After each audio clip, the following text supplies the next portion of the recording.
የሰሜኑ የሀገራችን ክፍል የጦርነት ሰደድ እሳት ተቀጣጥሎ ቀጥሏል። ትግራይ የህወሓት ኃይሎች መቀበሪያ ሆናለች። በክልሉ በተለያዩ አካባቢዎች በህወሓት ላይ አደገኛ የአየር ጥቃት ተፈጽሞበታል። በርካታ አመራሮችና አባላቱ ተገድለዋል።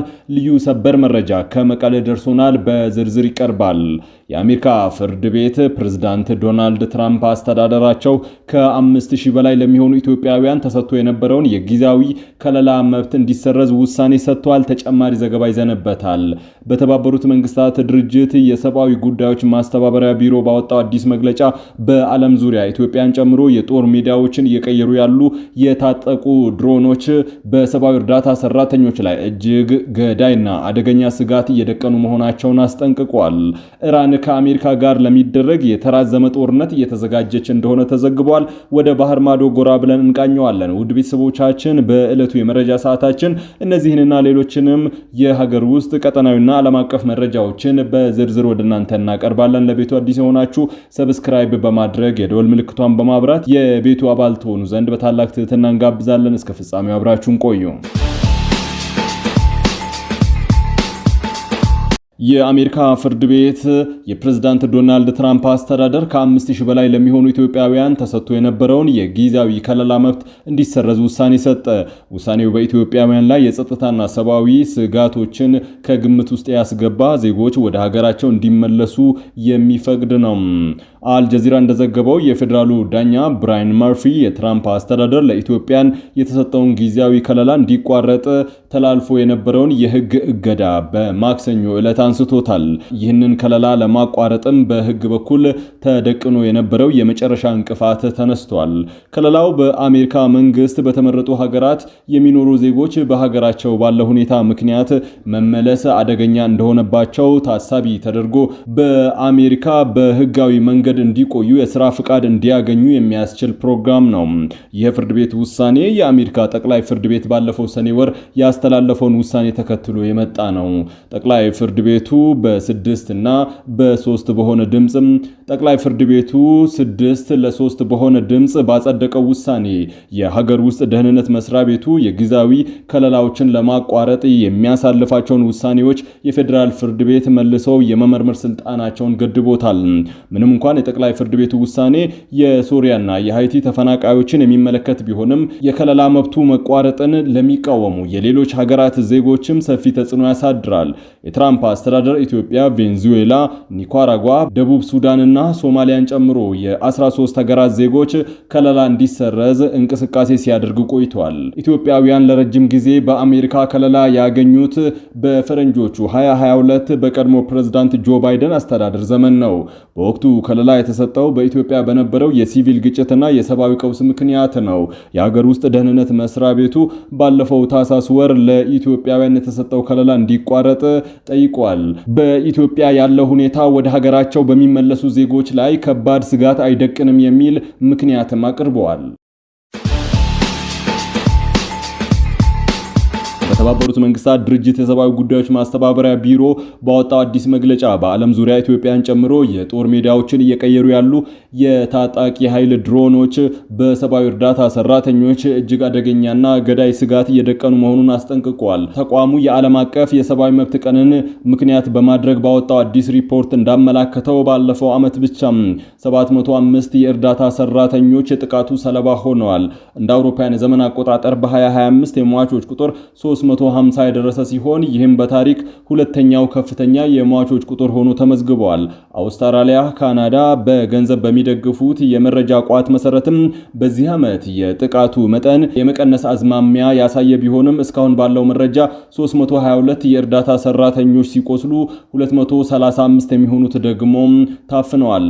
የተመድ ዋና ጸሐፊ አንቶኒዮ ጉተሬዥ በትላንትናው ዕለት ባስተላለፉት መልእክት የሐሰተኛ መረጃ ስርጭት የእርዳታ አቅርቦት ክልከላዎች ስራቸውን እጅግ አዳጋች እንዳደረገባቸው ገልጸዋል።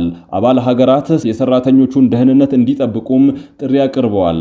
እንደ ሪፖርቱ ከሆነ በተከታታይ ለ3 ዓመታት ጋዛ ለእርዳታ ሰራተኞች እጅግ አደገኛ ስፍራ ሆና የቀጠለች ሲሆን በአጠቃላይ 186 ሰራተኞች ተገድለዋል። ከነዚህም ውስጥ 68 በመቶ የሚሆኑት ህይወታቸውን ያጡት በአየር ጥቃት ነው። በሱዳን በተባባሰው ግጭት ምክንያት 71 ሰራተኞች በብዛት አነስተኛ የጦር መሳሪያዎች በተጠቀሙ ጥቃቶች ህይወታቸውን አጥተዋል።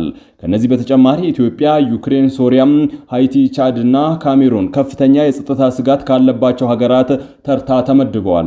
እንደ አውሮፓውያን ዘመን አቆጣጠር በ2026 እስካሁን ባለው ጊዜ ብቻ 82 የእርዳታ ሰራተኞች ተገድለዋል፣ 97 ቆስሏል፣ እንዲሁም 39 ታፍነዋል። የተመድ የሰብአዊ መብት ጉዳዮች ድንገተኛ ጊዜ እርዳታ አስተባባሪ ቶም ፍሌቸር በ3 ዓመታት ውስጥ ብቻ ከ1000 በላይ የእርዳታ ሰራተኞች መገደላቸው ፈጽሞ ተቀባይነት የሌለው ጉዳይ ነው ብለውታል። አክለውም ቴክኖሎጂው ሊቀየር ቢችልም የጦርነት ሕግ ግን እንደማይቀየር አሳስበዋል። የእርዳታ ድርጅቶች አሁን ላይ ርካሽና በቀላሉ ሊገኙ ከሚችሉ ታጣቂ ድሮኖች እየተጋፈጡ ይገኛሉ። በሱዳን በ2026 የመጀመሪያዎቹ 4 ወራት ውስጥ ለደረሱ 80 በመቶ የሲቪሎች ሞት የድሮን ጥቃት ዋነኛ ምክንያት ሆነዋል። በዩክሬን፣ በሩሲያ፣ በኮሎምቢያ፣ በዲሞክራቲክ ሪፐብሊክ ኦፍ ኮንጎ መሰል ጥቃቶች ከፍተኛ እልቂት አስከትለዋል። የኤርትራ የውጭ ጉዳይ ሚኒስቴር ባወጣው ሪፖርት የኢትዮጵያ ብልጽግና ፓርቲ የራሱን ቀጠናዊ መስፋፋት ፍላጎት ለመሸፈን የሀገር ውስጥ ቀውሶችን ወደ ውጭ ለማዞር ተጎጂ የፖለቲካ ቁማር እየተጫወተ ነው ሲል አጥብቆ ኮነነ። ሚኒስትሩ ይህንን የብልጽግና ፓርቲ የሚዲያና የዲፕሎማሲ ዘመቻ ጅራፍ ራሱ ገርፎ ራሱ ይጮሃል ከሚለው ብሂል ጋር በማመሳሰል ፓርቲው በኤርትራ ላይ ያልተገባ የጥቃት ትርክት እየፈጠረ መሆኑን አስታውቋል። በሪፖርቱ መሰረት ብልጽግና ፓርቲ ላለፉት 3 ዓመታት የጎረቤት ሀገራትን ሉዓላዊነትና የግዛት አንድነት በግልጽ ሲጻረር ቆይቷልም ሲል ነው የገለጸው። ፓርቲው በሀገር ውስጥና በዓለም አቀፍ ደረጃ 2 የተለያዩ ይዘቶች ያላቸውን የፕሮፓጋንዳ ስልቶችን እንደሚጠቀም የገለጸ ሲሆን በሀገር ውስጥ የኤርትራን አጋርነትና ታሪካዊ ስህተት ነው ብሎ በማቅረብ ህዝብ ሲቀሰቅስ፣ ለዓለም አቀፉ ማህበረሰብ ደግሞ ቀጠናዊ ትስስርና የኢኮኖሚ ትብብር በሚል ሽፋን የሌላ ሀገራትን ሉዓላዊነት የባህር በር የመጠቅለል ፍላጎት እያንጸባረቀ ይገኛልም ብለዋል። የኤርትራ መንግስት አክሎም ቀጠናውን እያተራመሰ ያለው የኤርትራ መንግስት ሳይሆን ራሱ የኢትዮጵያ ገዢ ፓርቲ ነው ብለዋል። ለዚህም ከሶማሌላንድ ጋር የተፈረመውን ህገወጥ ያለውን ሰነድ እንዲሁም በሱዳን የፈጥኖ ደራሽ ኃይሎችን እንደሚደግፍ በአብነት አንስተዋል። በተጨማሪም ብልጽግና ፓርቲ በኤርትራ ላይ የስርዓት ለውጥን ለማምጣት የሚንቀሳቀሱ ታጣቂዎችን እያሰለጠነ የገንዘብ ድጋፍ እያደረገ ነው ሲል በመግለጫው ገልጿል። የ2010 የሰላም ስምምነት የተመሰረተው የኤርትራን ሉዓላዊነትና የግዛት አንድነት በማክበር ላይ መሆኑን ያስታውሰው መግለጫው አሁን ላይ ይህንን ጥያቄ ውስጥ ማስገባቱ ዓለም አቀፍ ሕግን የጣሰ ነው ሲል ነው የገለጸው። በሪፖርቱ መጨረሻ ላይ ብልጽግና ፓርቲ ይህንን ሁሉ የውጭ ትንኮሳ የሚያደርገው በአማራ፣ ኦሮሚያና ትግራይ ክልሎች ያለውን ጦርነት እንዲሁም ያንዣበበ ያለውን የማክሮ ኢኮኖሚ ውድቀት ለመሸፈን ነው ሲል ነው የገለጸው። ኢትዮጵያ የ1 ቢሊዮን ዶላር የዩሮ ቦንድ ዕዳዋን መክፈል አቅቷት በዓለም አቀፍ የገንዘብ ተቋም የዕዳ ማሻሻያ እየለመነች ባለችበት ሁኔታ በቀይ ባህር ላይ የባህር ኃይል ለመገንባት ማለሟ የውስጥ ፖለቲካዊ ብስጭትን ወደ ውጭ ለማዞር የሚደረግ ሙከራ እንጂ የኢኮኖሚና ስትራቴጂካዊ አይደለም ሲል በመግለጫው ጠቅሷል። የኤርትራ መንግስት ላወጣው ለዚህ መግለጫ በኢትዮጵያ መንግስት በኩል እስካሁን ድረስ የተሰጠ ይፋዊ ምላሽ የለም። እየተከታተልን የምናቀርብላችሁ ይሆናል። በትግራይ አዋሳኝ አካባቢዎች ከባድ ድሮን ጥቃት ተፈጸመ። የፌዴራሉ መንግስት የህወሓትን የጦር መሳሪያ ክምችቶች አልሞ እየመታ እንደሆነ ተገልጿል። በትግራይ ክልል እንዲሁም በትግራይ በአፋር ክልል አዋሳኝ ቀጠናዎች ላይ ከባድ ድሮን ጥቃት መፈጸሙን የአካባቢው ነዋሪዎችና ምንጮች ገልጸዋል።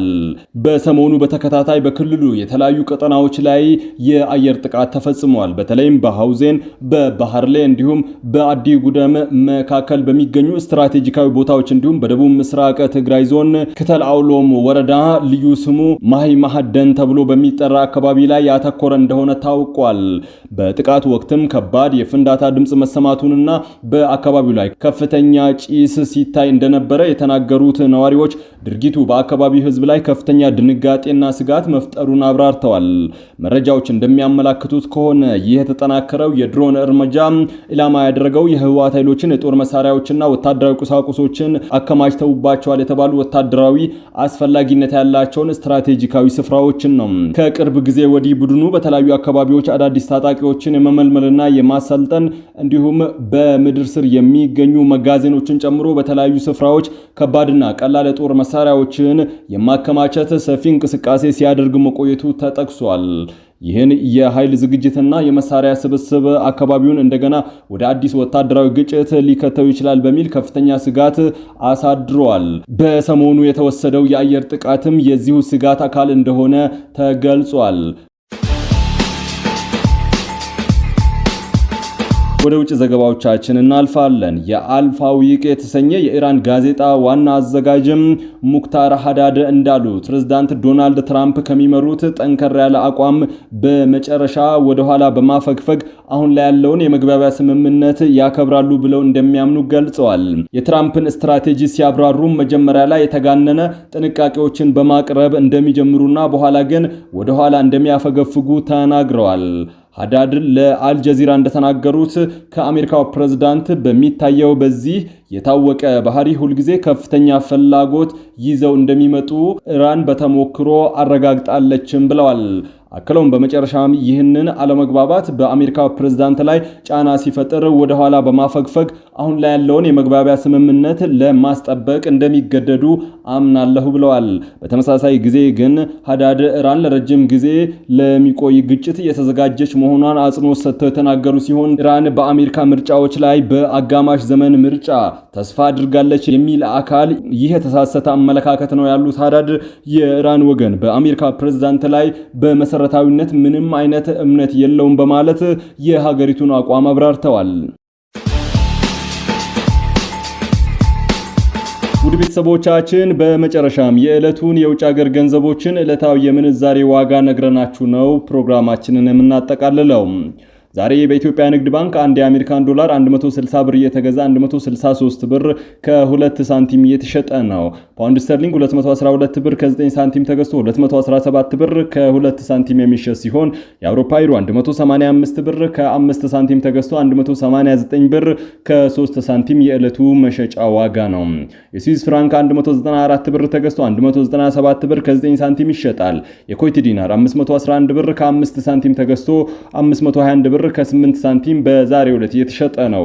የቻይና ዩዋን 23 ብር ከ3 ሳንቲም ተገዝቶ 23 ብር ከ7 ሳንቲም የሚሸጥ ሲሆን የተባበሩት አረብ ኤምሬቶች ድርሃም 43 ብር ከ5 ሳንቲም ተገዝቶ 44 ብር ከ4 ሳንቲም ይሸጣል።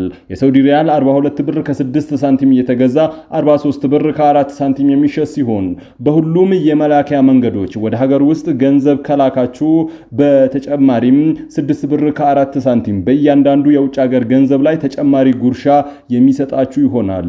የኢትዮጵያ ንግድ ባንክ